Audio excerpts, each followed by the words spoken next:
Good morning, everybody. We're letting everybody into the meeting and we will get started in just a moment.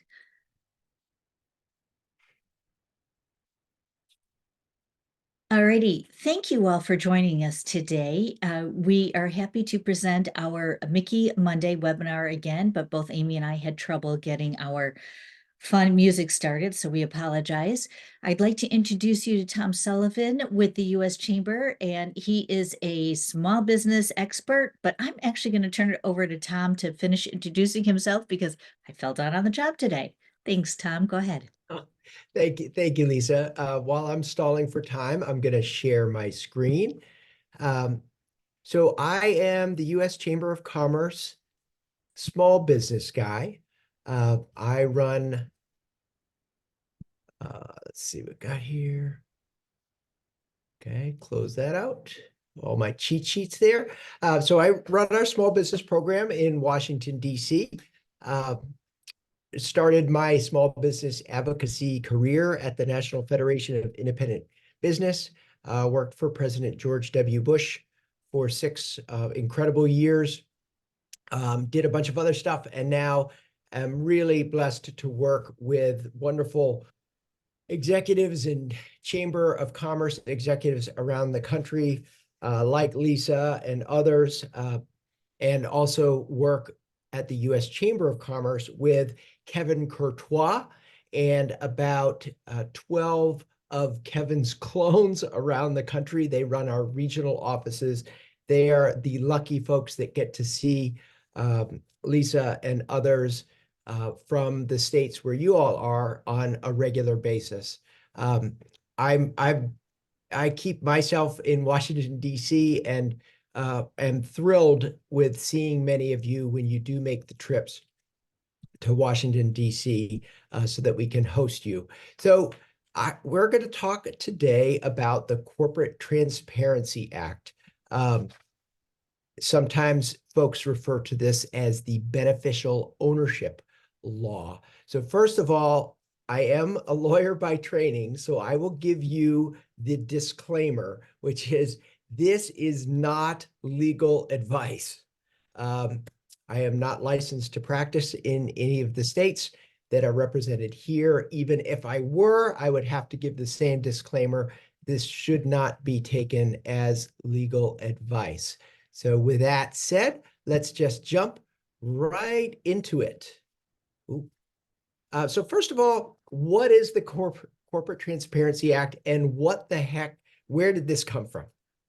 I am not going to ask for a specific show of hands, but if we were all in a room live together, I would ask the question, and that is, how many of you have heard of or have opened a checking account and have had to show identification? And when I ask that generally in front of chamber executives, about 30% of the hands go up. That actually is the same reason that created the Corporate Transparency Act. It is to curb illicit activity or money laundering. So the same types of due diligence that banks have to do to prove you are who you are and not part of a terrorist organization laundering money, they will simply ask you for a driver's license and other identification to prove you are who you are before you're able to open up a checking account. That, at its most simple and basic point, that is what led to the Corporate Transparency Act. Banks, because of liability concerns, said, look, we're verifying the identity of all of our customers, but we're a bank serving a customer. The customer itself, if they want to authenticate themselves to the federal government, then that is up to the federal government to decide. So in an effort to crack down on money laundering, they created the Corporate Transparency Act. It was folded into a law in 2021 called the National Defense Authorization Act. That is one of the few annual laws that generally gets done without too many hiccups. And so there are a lot of other additions that end up getting tacked on to the National Defense Authorization Act, one of them being the Corporate Transparency Act. In this slide, I put the technical term that many of the bankers know. It's called Know Your Customer. The Know Your Customer requirements that banks have are really the same type of thing that we're talking about for the Corporate Transparency Act. So terms to know. So the world of acronyms that I live in Washington, D.C., doesn't always equate to the real world. And so just a quick couple of things that we'll talk about. First of all, FinCEN. You hear the term FinCEN all the time. And I'm embarrassed sometimes that folks in Washington, D.C. expect everyone to know what the heck people are talking about when they say FinCEN. FinCEN is a department within the Department of Treasury. It is the Financial Crimes Enforcement Network.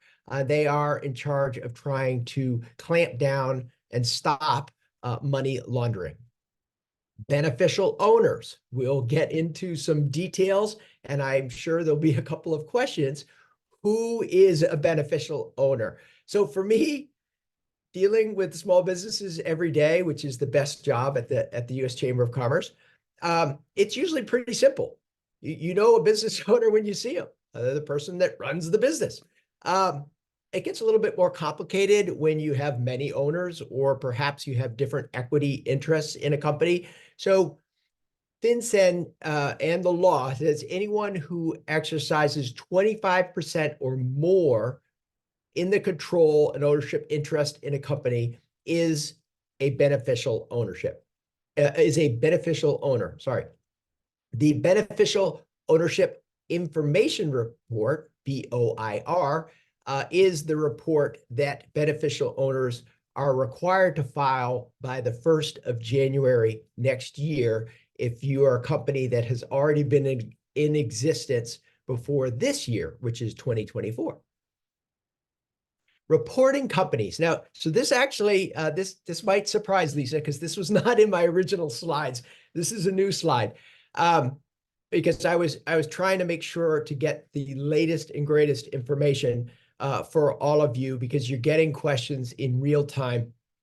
If you're wondering, what are the companies that have to report? Or I'll back up a little bit and say, like, why did we all of a sudden start hearing about this in February? The reason we started hearing about it in February and March is that that's when people start preparing their taxes. And this year, well, many small business owners start preparing their taxes. This year, accountants and other tax advisors sent out information to clients saying, hey, there's a new law called the Corporate Transparency Act, and we have until January 1st, 2025 to file a beneficial ownership information report. So when small business owners received those letters from their accountants, they did, what we're so proud of them doing. They called their local chamber. They called me at the U.S. Chamber. So that's really what caused an uptick of interest over the last several months, in case you're curious. So what is a reporting company? Well, this new slide actually puts it very simply. A small business that is created by filing a document with your Secretary of State. That's it. And there are tons of questions in the frequently asked question part of FinCEN that ask about, well, what about this business? What about that business? What about this business? And the answer over and over and over again is, well, if you had to create the company by filing a document with your Secretary of State, then you are a reporting company. If not, you aren't. Now, there are 23 exemptions. And so let's go through the big ones that are kind of catch-alls. And there's, at the end of this presentation that will be made available by Lisa, there are websites that have all 23 exemptions. But very broadly, if you already are a company that asks your customers to provide know your customer reporting requirements, for instance, a bank, you don't have to report under the Corporate Transparency Act. So all of the financial businesses that identify their customers through through IDs and other information that prove who they are, they're exempt. The biggest exemption that I respond to on a daily basis are nonprofits. So all of you Chamber of Commerce executives who run nonprofits, you don't have to report under the Corporate Transparency Act, which is a sigh of relief. Now, getting at the small businesses, because larger businesses aren't covered by the Corporate Transparency Act. The threshold is if you do not have to report if you have over 20 people and gross $5 million or more a year. Now you may ask, well, wait a minute. What if I grossed 4 million last year, but this year I'm going to gross 5 million? And actually in the frequently asked questions, they do address this, is you have to have filed your taxes that show you're exempt. So for instance, in that particular fact pattern, if you earned 6 million, you had 6 or 7 million revenues, you would have had to have filed your taxes that state that prior to notifying FinCEN that you no longer have to report under the Corporate Transparency Act. Now, there's this last one that's a little bit of a crazy exemption, and I'll explain. My friends at the National Small Business Association sued FinCEN, arguing that the law was unconstitutional. And there was a federal court in Alabama that agreed. And because of that court's decision, any small business that is a member of the National Small Business Association, as of this past March 1st, don't have to report under the Corporate Transparency Act. Reporting deadlines. Any company that has been in existence before this calendar year has until New Year's Day to file under the Corporate Transparency Act. Now, any company that starts this year, you have 90 days to file. Now, starting next year, any changes you make, you have 30 days from that change to update your report with FinCEN. And I will say at this point, there's no annual requirement, because that's been kind of a frequently asked question.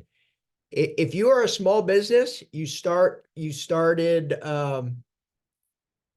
in 1989, you've had the same owner, same address, you've never moved, your driver's license is the same, you just renew it every 5 to 6 years online. You file one report hopefully before January 1st, 2025, and you're good. It's actually as much anxiety as there is over this law, and there is rightfully some anxiety because the penalties can be up to $500, are $500 a day. There's actually, if you willfully ignore these reporting requirements, you can actually get up to 2 years in prison with a $10,000 fine. So there's plenty of reason to be anxious about it, but the actual filing is not that difficult for the majority of small businesses. It is exactly the same requirement as you have to open a checking account at a bank. Your driver's license, proof of address, that's it. Now, when your ownership structure is more complicated, so for instance, there's a trust that owns it, there are certain foreign entities, et cetera, It does get complicated. The frequently asked questions do address a lot of scenarios, but the more complicated an ownership structure is, the more likely small business owners will have to get professional assistance for their filings. So we'll get in a little bit. What do companies report? And again, it is shocking how simple it is.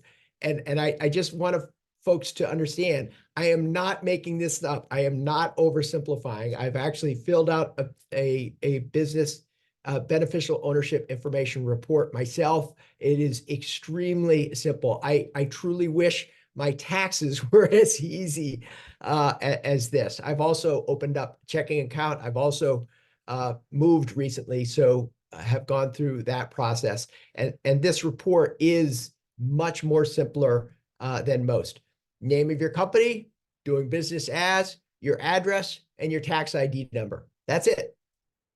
Now, what about the owner themselves? Because there's two different types of reports. There's the company report and then the owners of the company. So for instance, there might be 2 or 3 owners, 2 or 3 folks with an equity stake over 25% who have to fill out name, date of birth, home address, and proof through government issued ID. Now, the irony of this is that if you skip to that last bullet, usually that has all the information that's already asked for anyway. So a proof through government issued ID is about it. And again, if any of these change, obviously your date of birth isn't going to change, but if your address or your name or your driver's license changes, you do have 30 days to update this information to FinCEN.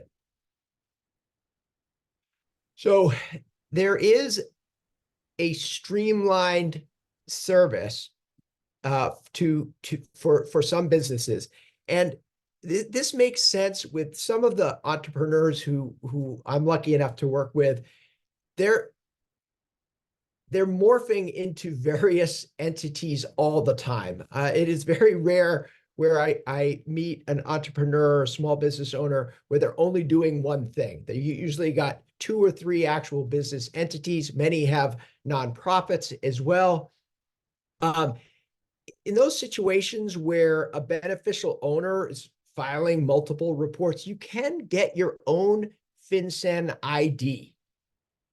And that is supposed to expedite reporting and changing and so forth.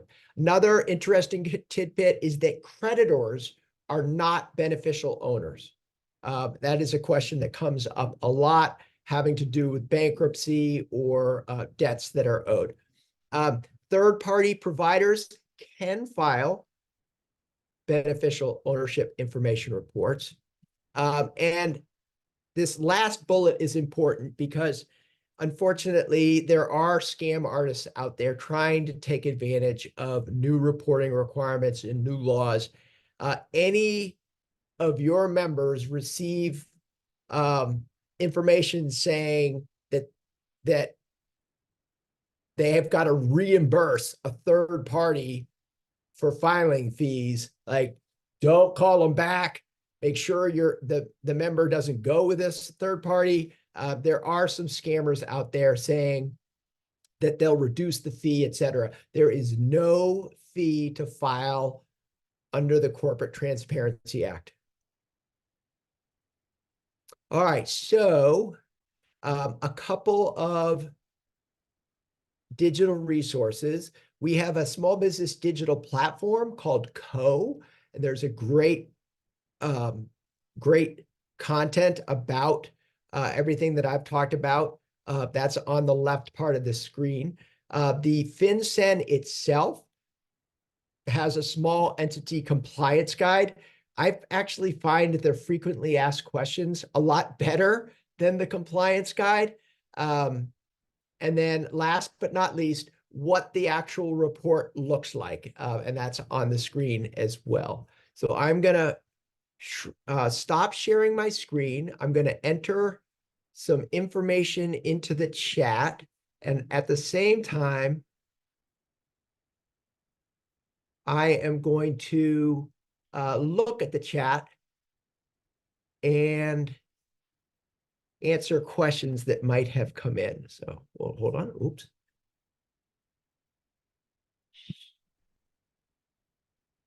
Okay, here we go. There we go. There's the just posted in the chat, the frequently asked questions. And then let me take a quick look at stuff. So Amy, thank you for introducing me. There's my bio. That's nice. Okay, so then Nikki explained when she was in banking, she had to collect the information. Yes, that's that know your customer requirements is what is already collected, not considered. So Nikki points out what I would refer to as Washington, D.C. stating the obvious. Yes, this is redundant. It is duplicatively redundant. So yes, this is the same information you have to provide to your Secretary of State. It's the same information you get to your bank. And now part of the U.S. Department of Treasury wants that same information. Seems a little ridiculous. In my opinion, it is. It's redundant. Unfortunately, these systems don't talk with each other. And rather than government and lawmakers saying, let's try to put resources into these different databases talking with each other, they just simply put the burden on small businesses to report. So a little bit of a soapbox answering Nikki's question, but Nikki, you are right. It is redundant. Let's see. And then there is the report that Lisa sent out. And then I am going to get you one last thing, which is our co-article that explains the Corporate Transparency Act much better than I can because it's through the views of other small business owners. So with that, I'll pause. I'll stop talking, and then willing to answer any questions. Lisa? So it was part of that legislation, but what was the purpose behind putting it into that legislation in the first place? Just to avoid having systems set up to share the information? So the reason is to try to crack down on money laundering and primarily through terrorist organizations. And there was a recognition that banks collecting it for their customers um, puts the liability on banks when the customers themselves are the ones who need to authenticate that they are who they are. And that led to the Corporate Transparency Act passing Congress. The reason it was attached to the Defense Authorization Bill is just because that's the bill that was going to make it to the president's desk for signature, and they just threw that on as an amendment. They really have no substantive connection with each other. The Defense Authorization Act annually attracts all sorts of random cats and dogs legislation because it's ensured of its passage. Bob Thomas asks, what are the circumstances that would warrant jail time? From what I have read, it would be a deliberate and purposeful intent to avoid reporting. That I remember in law school where they like to use Latin terms. The term was mens rea, which means the purpose, what's going on in your mind, and intention. So intentionality is what would cause jail time.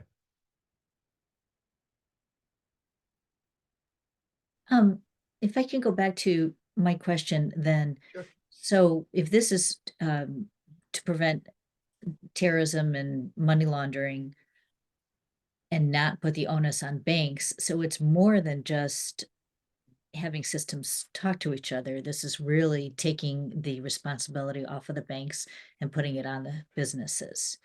So Lisa, thank you. Now, ideally, you would hope that it would take some responsibility off of banks and put it on businesses, but unfortunately, it looks like it's going to be responsibility of both. When I was referring to systems talking with each other, I mainly meant each Secretary of State's offices reporting into a central database where that same data could simply populate the financial crimes enforcement division's desire for information. But since many states, Secretary of State's offices' data do not talk with each other, that was rendered an impossibility. Thank you. Oh, I see there's a question about NSBA's lawsuit. So SBAM, which is an affiliate member of NSBA.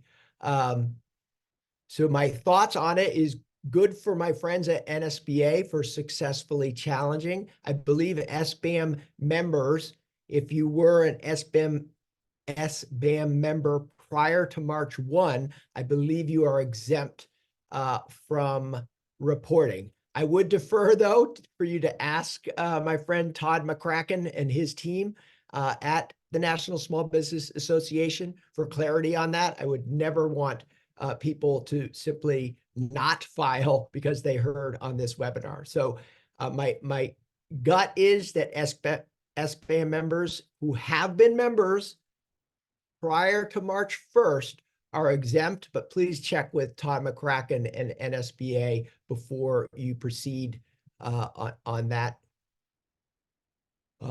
advice. And then I see Nikki, you have your hand up. Hello.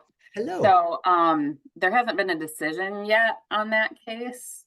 I was just wondering what your thoughts are, because they weren't part of that Alabama lawsuit. They're filing their own separate suit, so I was just wondering, um, So would yes, so all right, so Nikki, thank you. just So curious, very curious. yeah, There's a lot of sure. information. Sure. Any lawsuit that is not decided means if you're covered, you have to report. And Treasury is actually pretty clear about this, and not specifically related to lawsuits, but mostly the nonprofit exemption. I noticed in their frequently asked questions, when they talk about the exemption for nonprofits, they say you can't claim an exemption just because your application for nonprofit status under 501c of the US tax code is pending. You actually have to have that application responded to favorably by IRS before you claim that nonprofit exemption from the Corporate Transparency Act. So this idea of what happens when things are in motion, are you covered or not covered? The simple answer is Treasury's interpreting the law to say, if it's pending or unresolved, you're covered.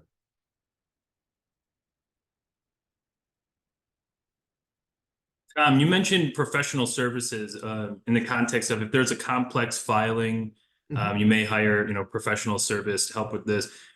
Who or what are those professional services that small businesses can turn to if they've never heard of FinCEN? Sure. Who can they rely on for help with this? Kevin, that's really good. It's a really good question, primarily because of our fear, which are scam artists. We're advising small businesses to go to their trusted advisors they have currently. The most logical are the people who help them with taxes. So your tax preparers are learning this at the same time as the small business owners themselves. My advice is if you use a professional tax preparer, go to them first. But I really want to emphasize the existing trust relationship you have. Please do not click on clickbait. Don't, random robocalls and stuff like that, because there are scam artists, as we learned with the employee retention tax credit. There will be scam artists. I suspect they'll they'll pop up right after Thanksgiving time at the end of this year, saying to small business owners that there's this new law, and if you don't comply, you're going to go to jail for 2 years.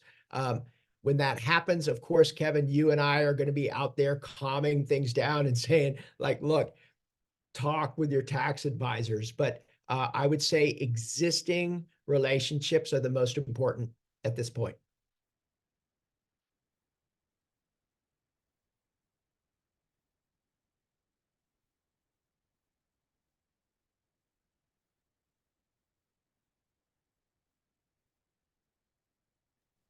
I do see a question in the chat. Is there that much money laundering and terrorism? This seems excessive so that so many have to participate by reporting. Feels like punishment to so many businesses for money laundering and terrorism. Not certainly not my area of expertise. But the lawmakers who heard testimony from experts in that part of the underground economy convinced lawmakers that steps had to be taken. And that's what led to the Corporate Transparency Act. And I don't want to defend the law or the lawmakers, but I really do want to leave the executives on this call with the sense that for the vast majority, 99.999% of your small business members, it is as easy as opening up a checking account. Very simple, very straightforward.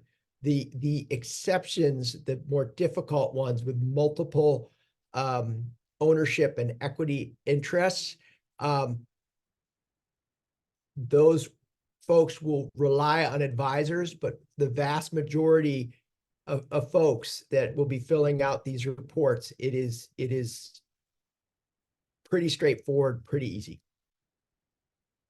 And again, it does not mean that I'm saying that this is the greatest thing that happened at all. I'm the small business advocate at the U.S. Chamber of Commerce. Make no mistake about it. When it comes to a new reporting requirement, I would be the last person to say something is good. Every day, I fight back against new red tape. I like to say that when I started being a small business advocacy expert, I was 6'2" with jet black hair, and now I'm like 5'6" and I look like Santa Claus. So I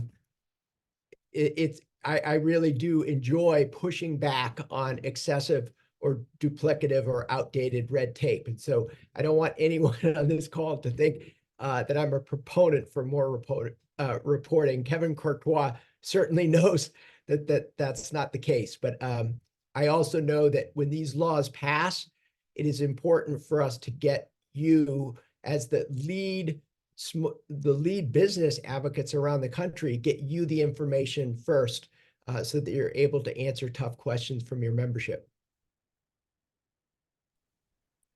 Thank you, Tom. Do we have any last questions for him? All right. If not, we will go ahead and let you get back to your days. Thank you, Tom, so much for your expertise. I really, truly appreciate your time with us today.